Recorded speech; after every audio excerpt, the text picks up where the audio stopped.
So Ishaman Kapoor is here to present you the power of storytelling. So beyond the story itself, so how you present it, and he's going to walk you through the whole presentation. Thank you. Hello everyone. Uh, my name is Himanshu and I'm a game developer at Leon Labs. And today I'm very excited to be here and I'm going to be presenting on interactive storytelling for adventure games. So before I begin, I'd like to introduce myself. I'm a full-time software and I work at Wingify. They're the makers of visual website optimization software, Visual Website Optimizer, and I make games part-time and have a great interest in making adventure games and playing adventure games. And personally, I'm a big fan of Nintendo games, mostly the likes of Pokemon and Animal Crossing and the Legend of Zelda series. And finally, I have this great, big, ambitious dream that I want to use the medium of games to tell stories to the people. So this is what I'm going to be talking about in this presentation. Why do we need to tell stories? And uh, I'm going to be comparing the storytelling in film with that in games. And I'm going to put forward a new approach to tell stories using a simplified approach. And eventually, I'm going to be concluding with some tactics that I have observed over the years playing games. So why do we need to tell stories? So stories have been told since ancient times, and humans are storytelling creatures, and we all seek to amuse ourselves through the means of stories. And even several millenniums ago, people used to tell stories of various tribes or interactions with animals and uh, other tribes.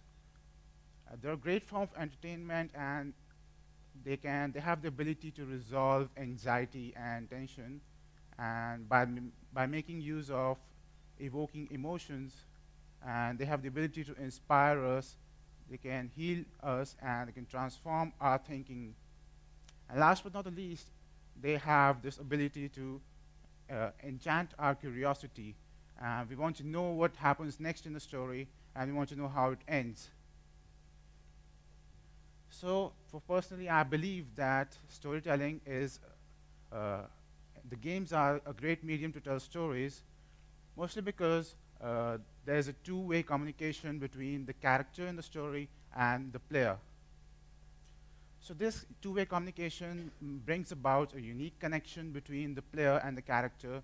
The whatever the character is going through becomes whatever the troubles the character is going through become your own troubles, and you get to see uh, see the world from that character's eyes. And lastly, last but not least, the two most important factors that contribute to the success of a game, which are fun and retention, can be achieved using stories. By again, by because the stories have the ability to evoke surprise and curiosity and bring about an emotional connection between the player and the character. So I'm going to be comparing storytelling in film with that in games and put forward a simplified approach with which you can easily make the process of telling stories somewhat easier. So when you look at a film, it's largely a static, linear a kind of a reel, and it takes a single path. There's a central plot. There are some scenes, timelines. There's a message that the film delivers, and an ending.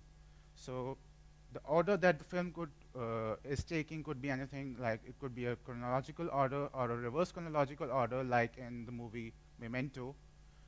But it's largely a single path. But whereas in the games uh, we have everything that the film has, but there's also user interactivity. The user interactivity is brought about by these game mechanics, interaction-based events, and behavioral changes, which can alter the behavior, alter the outcome of the story. So, which is very exciting. So if you look at it visually, a film can be described as a set of actions. You just break down a film into the smallest component possible, and you get an action. If you put together a set of actions, you get an action sequence. If you put together an action sequences, if you put together a bunch of action sequences, you get a scene. So, and a film is composed of lots of scenes. So when you compare this with what you have in games, let's say the games have a set of actions and something more. What's that something more? Let's call it events. Those events are something that the user interacts with and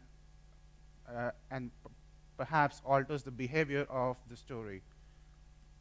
So let's say this is a simple flowchart that says whenever the game starts, there are two actions that happen that don't require any interaction from the user, and then there's decision-making time. I ask the user, based on some game mechanic, to do something, and either of two events occur. And based on either of the two events, either of action sequence 1 or action sequence 2 occurs. So the simplified approach, if I have to sum it up, it is that categorize everything into either an action or an event. An action is something that happens and does not need any kind of interaction from the user, like a series of dialogues or environment effects. And every interaction that the user makes with the game is an event. An action is, for example, some environment effects, whereas events like the user tap, completion of a request, or some achievement unlocked. An event always triggers an action. After an event occurs, there could be a series of actions that happen, and or some other special action that listens for certain events. So this, I'm going to explain all this using an example I use in the character selection screen of my game Spellbound. So it's quite simple.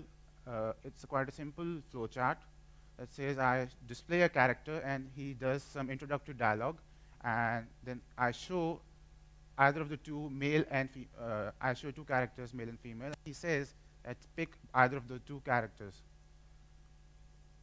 So depending on what decision the user made, either of action sequence 2 or action sequence 3 plays, and after that there's respective dialogue and the game begins.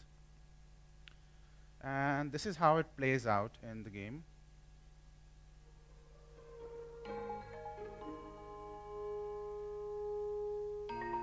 There's some dialogue going on, and he's introducing himself. So you pick either of the two characters, and the game begins. So this is a very simple example of how you can mix storytelling with user interaction by using this simplified approach. So from a technical standpoint, this development process, this paradigm greatly simplifies writing code for an adventure game, because every action or every event is really modular and testable, and does not really need dependency on anything else. I go a step further and use YAML, which stands for YAML Ain't a Markup Language, to write these scripts. What you get in result is that they're extremely readable, and once an action is coded, I can easily implement it in YAML with no effort.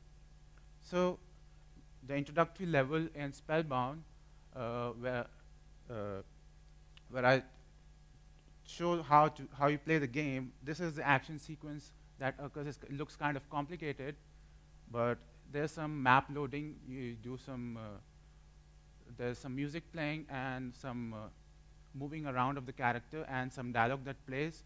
And after that, I wait for the interaction that happens with some on-screen elements.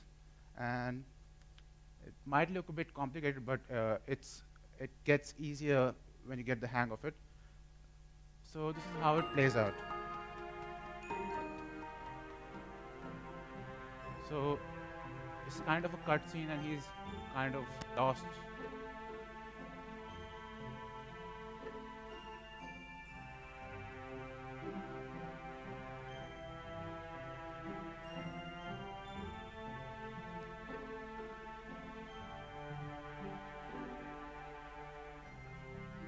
right now, all that is happening on the screen is an action sequence, a very large action sequence.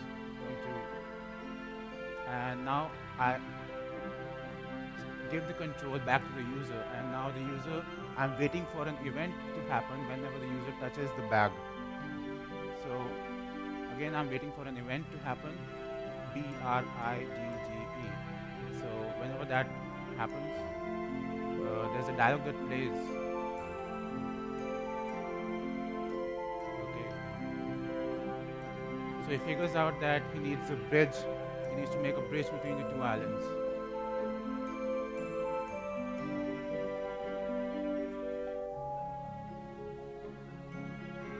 So drag the letters onto the water. And these are all events that I'm waiting for to happen.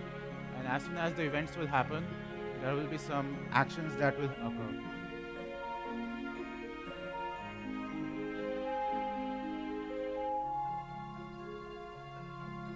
So there's more that happens as soon as I reach Island 2, but that happens later.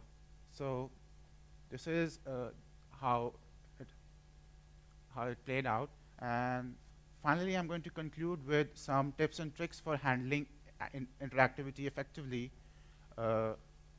Most of these are based on my experiences with playing other games. So the first, I'm going to talk about two of the most important aspects that are important to have the interactivity with the player. The first one is to connect with the player. You have to step into his shoes and think from his standpoint. And how would you do that? So you can do that by creating characters that people can relate to themselves. So if I have some troubles in my life, and if I play a game that has a character that has similar sort of troubles, then I can relate to better, and I can have a better emotional connection with that character. And that also applies to the environment. So like this game is targeted for children, so I have the environment, the colors, the imagery, and the music targeted for that audience. So for example, I introduced a little fun element in the game where this little penguin notices you and wants to, let's rather play this.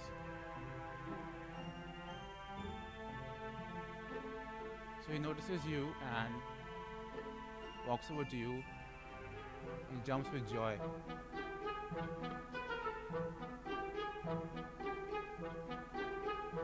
Mama, he thinks you are his mother.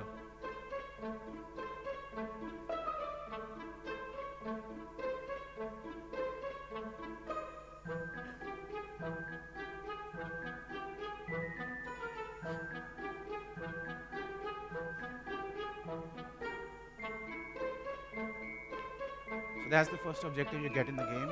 You have to take him back to his mother, and he'll keep following you.